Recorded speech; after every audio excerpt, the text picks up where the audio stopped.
ചരിത്രത്തിലേക്ക് സ്വാഗതം. വിശുദ്ധ ഖുർആനിലും തിരുനബി വചനങ്ങളിലും പ്രതിപാദിച്ചിട്ടുള്ള ഏതാനും നബിമാരുടെ ജീവിത ചരിത്രത്തിലെ കുറച്ചു ഭാഗങ്ങളാണ് നിങ്ങൾക്ക് വേണ്ടി ഞങ്ങൾ ഇവിടെ അവതരിപ്പിക്കുന്നത്. ഉസൈർ നബി അലൈഹിസ്സലാം ഒരു വിശുദ്ധനും ജ്ഞാനിയുമായിരുന്നു. ജനങ്ങൾക്ക് അദ്ദേഹത്തെ വളരെയധികം ഇഷ്ടമായിരുന്നു. ആളുകൾ അദ്ദേഹം പറയുന്നത് ശ്രദ്ധയോടെ കേൾക്കുകയും അദ്ദേഹത്തെ പിന്തുടരുകയും ചെയ്തിരുന്നു. ഒരു ദിവസം പതിവ് പോലെ പ്രവാചകൻ തന്റെ കഴുതപ്പുറത്ത് നഗരത്തിൽ നിന്നും വളരെ അകലെയുള്ള തന്റെ ഫാമിലേക്ക് പോകുകയായിരുന്നു. അദ്ദേഹം അതിരാവിലെ യാത്ര പുറപ്പെട്ടു. മരുഭൂമിയിലൂടെ തന്റെ കഴുതപ്പുറത്ത് കുറെ ദൂരം സഞ്ചരിച്ചു. അത് നല്ല ചൂടുള്ള ദിവസമായിരുന്നു. സൂര്യൻ കത്തിക്കൊണ്ടിരിക്കുകയായിരുന്നു. ഉച്ചയോടെ അദ്ദേഹം ഒരു ചെറിയ പട്ടണത്തിൽ എത്തിച്ചേർന്നു. അവിടെ ആരും ജീവിച്ചിരിപ്പില്ലായിരുന്നു. തകർന്ന കെട്ടിടങ്ങളും ചുവരുകളും കിണറുകളും മനുഷ്യരുടെ ധാരാളം അസ്ഥികളും അദ്ദേഹം അവിടെ കണ്ടു. പ്രവാചകന് നല്ല ക്ഷീണമുണ്ടായിരുന്നു. ആ പട്ടണത്തിൽ കുറച്ചു സമയം വിശ്രമിക്കാൻ പ്രവാചകൻ തീരുമാനിച്ചു. അദ്ദേഹം കഴുതപ്പുറത്തു നിന്നും ഇറങ്ങി ഒരു മരത്തണലിലിരുന്നു. പ്രവാചകൻ തന്റെ ബാഗിൽ നിന്നും പഴങ്ങൾ എടുത്ത് തിന്നാൻ തുടങ്ങി. കുറച്ചു സമയം അദ്ദേഹം അവിടെയിരുന്നു. അതിനുശേഷം എഴുന്നേറ്റ് ചുറ്റും നോക്കി. പിന്നീട് ചുറ്റിലും കൂടിക്കിടക്കുന്ന അസ്ഥികൾ അദ്ദേഹം ശ്രദ്ധിച്ചു. അള്ളാഹു എങ്ങനെ ഇവരെ വീണ്ടും ജീവിപ്പിക്കും? അദ്ദേഹം ജിജ്ഞാസയോടെ ചിന്തിച്ചു. പ്രവാചകൻ ഇങ്ങനെ ചിന്തിച്ചത് അള്ളാഹുവിലുള്ള അവിശ്വാസം കൊണ്ടല്ലായിരുന്നു, മറിച്ച് ആകാംക്ഷ കൊണ്ടായിരുന്നു. അദ്ദേഹം ചിന്തിച്ചത് അള്ളാഹു മനസ്സിലാക്കിയപ്പോൾ അള്ളാഹു തന്റെ ശക്തി അദ്ദേഹത്തിന് കാണിച്ചു കൊടുക്കാൻ തീരുമാനിച്ചു. അതിനുവേണ്ടി മരണത്തിന്റെ മലക്കിനെ പ്രവാചകന്റെ അടുത്തേക്ക് അള്ളാഹു അയച്ചു. മലക്ക് പ്രവാചകന്റെ അടുത്ത് വന്ന് അള്ളാഹു പറഞ്ഞതുപോലെ പ്രവാചകന്റെ ജീവനെടുത്തു. പ്രവാചകൻ ജീവനില്ലാതെ ഏകദേശം 100 വർഷക്കാലം അവിടെ കിടന്നു. അതിനിടയിൽ പ്രവാചകന്റെ കഴുതയും ചത്തുപോയി. ആ 100 വർഷത്തിനിടയിൽ ധാരാളം മാറ്റങ്ങൾ സംഭവിച്ചു. 100 വർഷങ്ങൾക്ക് ശേഷം അതേ മലക്കിനെ അള്ളാഹു അദ്ദേഹത്തിന്റെ അടുത്തേക്ക് വീണ്ടും അയച്ചു. മലക്കെത്തി പ്രവാചകനെ മരണത്തിൽ നിന്നും വീണ്ടും പുനർജീവിപ്പിച്ചു. പ്രവാചകൻ കണ്ണുകൾ തുറന്നപ്പോൾ അദ്ദേഹത്തിന്റെ മുൻപിൽ മലക്ക് നിൽക്കുന്നുണ്ടായിരുന്നു. നിങ്ങൾ എത്ര കാലം ഉറങ്ങി? മലക്ക് ചോദിച്ചു. അപ്പോൾ വൈകുന്നേരമായിരുന്നു. പ്രവാചകൻ ഉറങ്ങിയിരുന്നത് ഉച്ചയ്ക്കായിരുന്നു. ഞാൻ ഒരു ദിവസം അല്ലെങ്കിൽ പകുതി ദിവസം ഉറങ്ങിക്കാണും. അദ്ദേഹം ആശയക്കുഴപ്പത്തോടെ മറുപടി പറഞ്ഞു. നിങ്ങൾ 100 വർഷമായി ഉറങ്ങുകയായിരുന്നു, മലക്ക് പറഞ്ഞു. അത് കേട്ടപ്പോൾ പ്രവാചകൻ ഞെട്ടിപ്പോയി.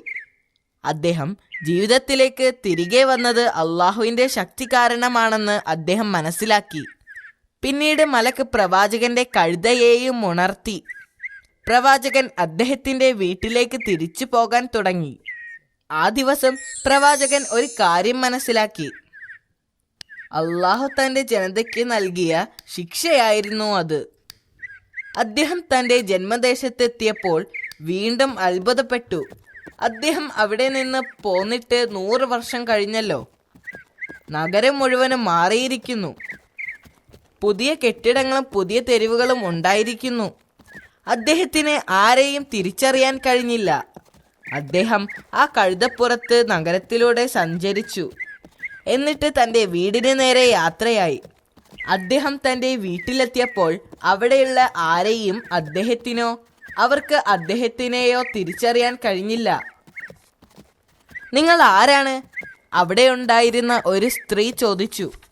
ഞാൻ ഉസൈറാകുന്നു, അദ്ദേഹം അവരോട് പറഞ്ഞു. എന്നാൽ അവർ തല കുലുക്കിക്കൊണ്ട് പറഞ്ഞു അവർക്ക് അദ്ദേഹത്തെ അറിയില്ല എന്ന്. അവർ അവിടെയുണ്ടായിരുന്ന പുരുഷന്മാരോട് അദ്ദേഹത്തിനെ അറിയുമോ എന്ന് ചോദിച്ചു. അവർക്കാർക്കും അദ്ദേഹത്തെ അറിയില്ല എന്ന് പറഞ്ഞു. അപ്പോൾ അദ്ദേഹം അവിടെയുണ്ടായിരുന്ന വൃദ്ധയുടെ അടുക്കൽ ചെന്നു. അവർ അന്ധയാണെന്ന് പ്രവാചകൻ തിരിച്ചറിഞ്ഞു. ഈ വൃദ്ധ സ്ത്രീ യഥാർത്ഥത്തിൽ ആ കാലഘട്ടത്തിലെ തന്റെ വീട്ടുജോലിക്കാരിയായിരുന്നു എന്ന് പ്രവാചകൻ മനസ്സിലാക്കി. ഇത് ഉസൈറിന്റെ വീടല്ലേ? അദ്ദേഹം ചോദിച്ചു. അതെ, അവർ പറഞ്ഞു.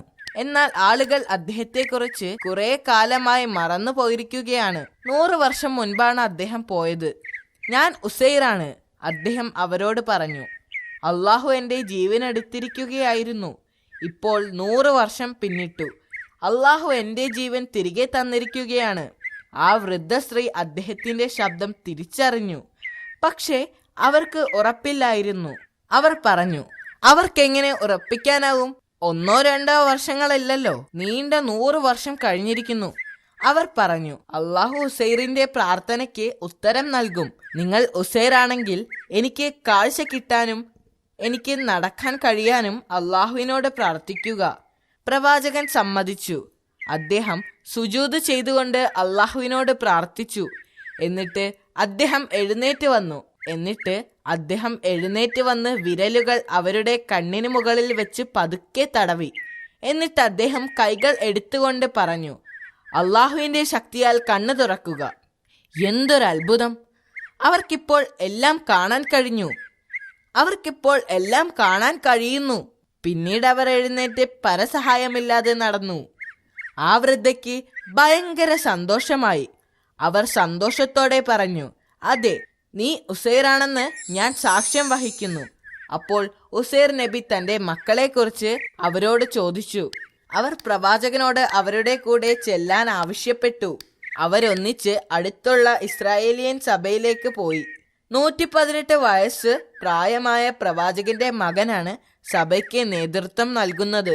അയാളുടെ കുട്ടികളും ചെറുമക്കളും വരെ ആ സഭയുടെ ഭാഗമായിരുന്നു. ആ വൃദ്ധ സ്ത്രീ അയാളെ പുറത്തേക്ക് വിളിച്ചു.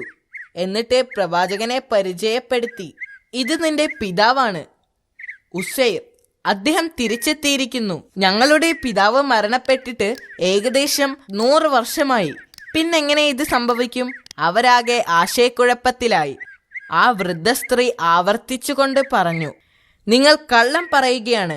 അദ്ദേഹത്തിന്റെ മകൻ പറഞ്ഞു, 100 വർഷം കഴിഞ്ഞ് എങ്ങനെയാണ് അദ്ദേഹം തിരിച്ചു വന്നത്? എന്നെ നോക്കൂ, അവൾ പറഞ്ഞു.